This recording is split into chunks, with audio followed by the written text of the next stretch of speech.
ഭക്ഷണത്തിന് മുമ്പുള്ള പ്രാർത്ഥന. കർത്താവായ ദൈവമേ, പൈതൃക വാത്സല്യത്തോടെ അങ്ങ് സർവ്വസൃഷ്ടിജാലങ്ങളെയും പരിപോഷിക്കുകയും അങ്ങേ മക്കളെ നിരന്തരം ഭക്ഷണം നൽകി പരീക്ഷിക്കുകയും ചെയ്യുന്നുവല്ലോ. അങ്ങേ അനന്തമായ ഈ ദാനങ്ങൾക്ക് ഞങ്ങൾ നന്ദി പറയുന്നു.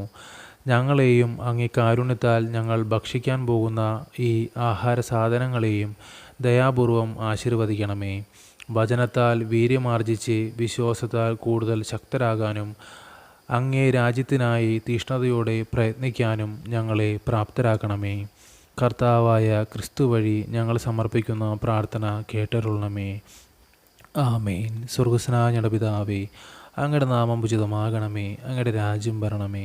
അങ്ങയുടെ തിരുമനസ് സ്വർഗത്തിലെ പോലെ ഭൂമിയിലുമാകണമേ. അന്നു വേണ്ടുന്ന ആഹാരം ഇന്ന് ഞങ്ങൾക്ക് തരണമേ. ഞങ്ങളോട് തെറ്റ് ചെയ്യുന്നവരോട് ഞങ്ങൾ ക്ഷമിക്കുന്നത് പോലെ ഞങ്ങളുടെ തെറ്റുകൾ ഞങ്ങളോട് ക്ഷമിക്കണമേ. ഞങ്ങളെ പ്രലോഭനങ്ങളിൽ ഉൾപ്പെടുത്തരുതേ, തിന്മയിൽ നിന്ന് ഞങ്ങൾ രക്ഷിച്ചുകൊള്ളണമേ. നന്മ നിറഞ്ഞ മറിയമേ, സുസ്തി, കർത്താവ് അങ്ങയോടുകൂടെ സ്ത്രീകളിൽ അങ്ങ് അനുഗ്രഹിക്കപ്പെട്ടവളാകുന്നു. അങ്ങയുടെ ഉദരത്തിൻ്റെ ഫലമായ ഈശോ അനുഗ്രഹിക്കപ്പെട്ടവനാകുന്നു. പരിശുദ്ധ മറിയമേ, തമ്പുരാൻ്റെ അമ്മേ, പാപികളായ ഞങ്ങൾക്ക് വേണ്ടി ഇപ്പോഴും ഞങ്ങളുടെ മരണസമയത്തും തമ്പുരാനോട് അപേക്ഷിച്ചു കൊള്ളണമേ. ആമേൻ. പിതാവിനും പുത്രനും പരിശുദ്ധാത്മാവിന് സ്തുതി, ആദിലെ പോലെ ഇപ്പോഴും എപ്പോഴും എന്നേക്കും. ആമേൻ.